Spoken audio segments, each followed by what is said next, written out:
Halo guys, balik lagi sama gue Komo, channel Susah Tidur. Udah lama banget gue nggak bikin video atau bikin konten di Susah Tidur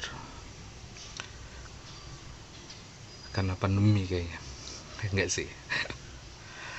Oke guys, apa kabar kalian semuanya? Semoga sehat-sehat aja. Semoga semuanya lancar-lancar aja. Oke, langsung aja. Di video baru gua kali ini, gua mau menceritakan kejadian-kejadian yang selama ini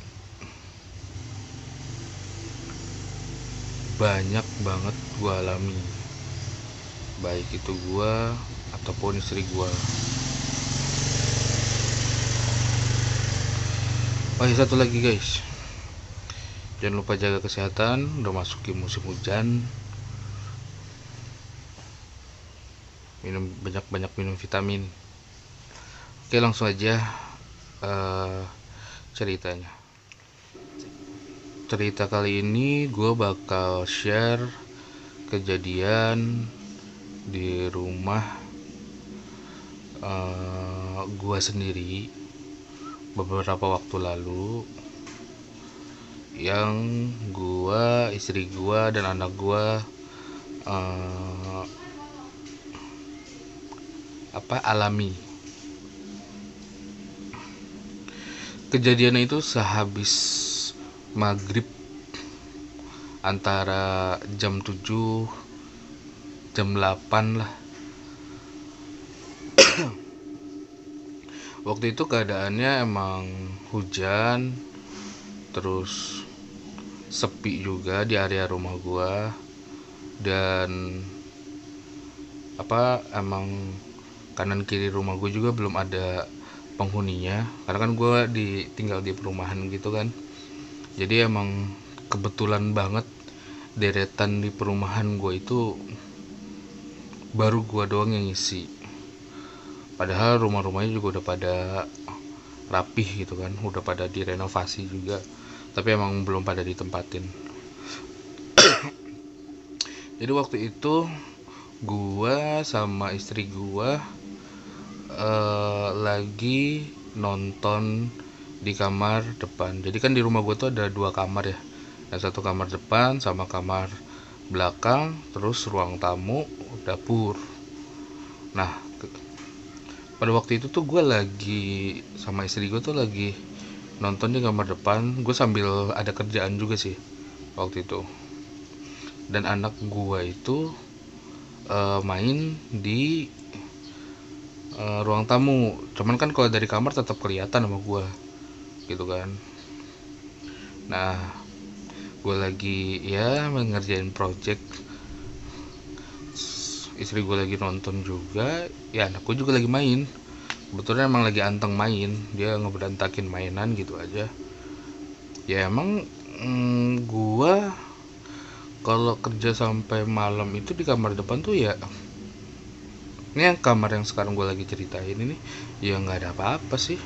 Gue kerja sampai larut malam, sampai jam 1 jam 2 itu jendela juga tetap gue buka, karena emang rumah gue juga walaupun sepi, gue nggak jauh dari pos sapam gitu, pos jaga. Jadi ya gue nggak takut banget juga. Ya udah kayak biasa gue ngerjain. Ya kebetulan pada hari itu emang istri gue temenin gue. Nah, pada saat gue lagi break, selesai ngerjain beberapa kerjaan gue coba kayak ya rebahan dulu lah sambil nonton gitu. Tiba-tiba anak gua lari histeris ketakutan.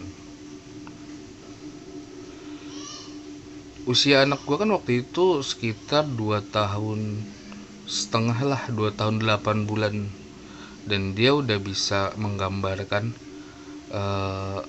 kayak sosok gitulah, kayak misalnya gambarkan hewan juga dia udah tahu, udah ngerti, dan ngomongnya juga udah bisa kita pahami juga. Nah, pada saat itu anak gue tiba-tiba lari histeris ke kamar depan gue, lari terus dia langsung meluk istri gue. Terus dia bilang, Ambu, ambu, itu ada gorila, itu tuh di ruang tamu. Kurang lebih bahasanya kayak gitu. Ya terus kan gue yang tadinya awalnya paling dia lagi sosokan main aja gitu kan, maksudnya ya imajinasinya aja, gue pikir kan awalnya juga kayak gitu. Sama istri gue juga mikirnya kayak gitu, masih belum ditanggapin serius sama gue sama istri gue. Cuma kan sama istri gue langsung, di mana sih gitu kan, itu. Nah pas coba istri gue mau ke arah ruang tamu gue, hawanya tuh emang langsung beda tuh. Dan gue tiba-tiba juga langsung, kok gue juga ngerasain hal yang beda gitu kan. Ya udahlah, akhirnya istri gue coba tenangin anak gue, tapi anak gue tetap meluk istri gue. Terus dia nggak mau lagi, kayak nggak mau lagi ke ruang tamu, terus mainannya ditinggalin gitu aja. Sedangkan anak gue kan kalau udah mainan gitu pasti mainannya dibawa-bawa tuh kemana-mana tuh, yang dia emang lagi dia mainin. Pasti naik motor aja dia suka bawa-bawa mainan gitu kan, karena emang dia lagi seru sama mainan itu. Akhirnya gue coba, kayaknya emang ada yang nggak beres gitu. Akhirnya gue coba, ya udahlah, coba gue ngajiin dulu deh gitu kan.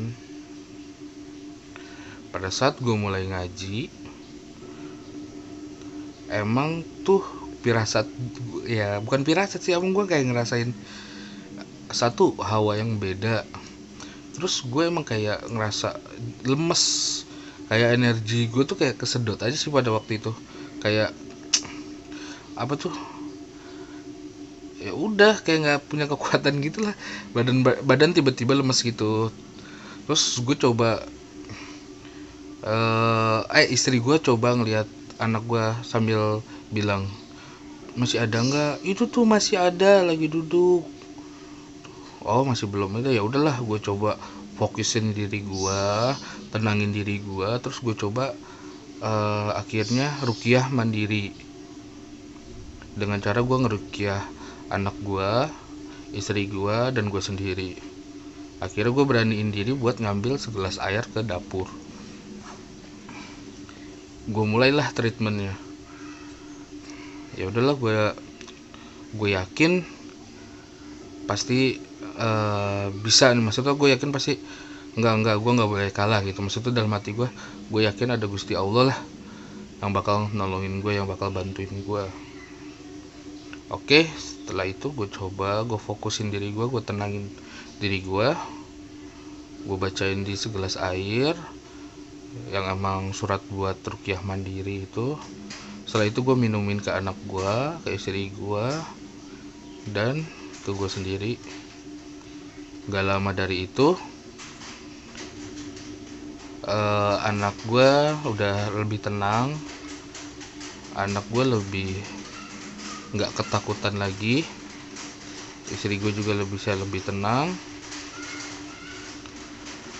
Dan ya pada saat istri gue tanya, apa masih ada nggak dek, enggak udah nggak ada, tapi takut, tapi anak gue masih takut. Ya, akhirnya setelah itu nih, gue aja ceritanya sambil merinding guys. Akhirnya setelah itu kita ada kayak momen apa ya, kayak momen diem gitu, kayak tadi itu bener apa enggak gitu. Akhirnya ya udahlah, mutusin untuk kayak, oh jangan-jangan gara-gara jendelanya masih kebuka nih, udah malam kayak gini kan. Seharusnya emang kalau maghrib itu kan kita harus nutupin semua pintu, jendela gitu kan. Oke lah, gue tutupin semuanya termasuk yang di kamar depan ini. Setelah itu ya akhirnya kita fokus coba buat tenangin anak kita, maksudnya dengan ya udahlah kita tidurin dulu deh anak kita nih. Ya karena Kalau kata gue sih perawakannya sih yang dia sebut itu monyet besar sih, mungkin ya kayak ini ya, ntar di gambarnya gue kasih kasih lihat di sini ya, mungkin kayak gini nih. Karena emang energinya sih dahsyat banget sih, gue ngerasain emang pada saat gue ngaji yang pertama itu, energi gue tuh bener-bener kekuras lah, apa lemes banget sih gue, ngerasa lemes banget ya. Mungkin kalian juga tahulah sosok apa yang anak gue bilang itu, monyet besar warna hitam gitu. Ya akhirnya nggak lama dari itu kita coba, ya udahlah, gue juga kayak udah deh kita jangan tidur di kamar depan deh, kita ke kamar kita aja di kamar belakang. Ambil itu ya udah, gue biasa mulai tidur. Nggak lama dari situ ternyata kejadiannya nggak sampai di situ aja. Nggak lama dari situ, begitu anak gua tidur sekitar jam 1-an setengah 2 lah, nggak lama dari itu tiba-tiba gua sama istri gua dengar suara anak kecil ketawa. Itu jelas banget dan gue juga dengernya jelas banget. Pada saat gue abis dari kamar mandi, gue mau masuk kamar lagi, tiba-tiba ada suara anak kecil ketawa dari bawah kasur. Padahal kasur gue itu kan spring bed yang emang ada bawahannya tuh. Nah itu arahnya tuh dari situ, nggak ada kolongnya sih, cuman emang ada bawahannya gitu. Cuman suaranya berasal dari situ. Ya udahlah, akhirnya suasananya juga makin mencekam lagi. Dulu gue sama istri gue langsung coba, oke, kita harus tidur kayaknya sih, kayak kita nggak boleh terlalu lama tidur malam-malam. Kira gue coba tidur, istri gue juga tidur, dan akhirnya kita bisa ngelewatin malam itu, meskipun ya harus gue kesiangan untuk sholat subuhnya, tapi setidaknya gue nggak begadang banget ya. Oke, buat teman-teman, ini sih gue saranin sih ya, buat teman-teman nanti yang emang punya anak kecil atau emang tinggal di rumah sendiri itu, kayaknya harus lebih sering-sering ngelakuin treatment ya, itu ngaji atau sebelum tidur juga ngelakuin sunnah rasul itu, yang kayak ruqyah mandiri itu. Jadi kayak bacain surat-surat yang udah ditentuin, terus diusapin aja dari kepala sampai kaki. Oke, segitu dulu cerita dari gua. Next gua bakal ada cerita yang lebih seru lagi, lebih horor lagi, dan ini real. Oke, see you.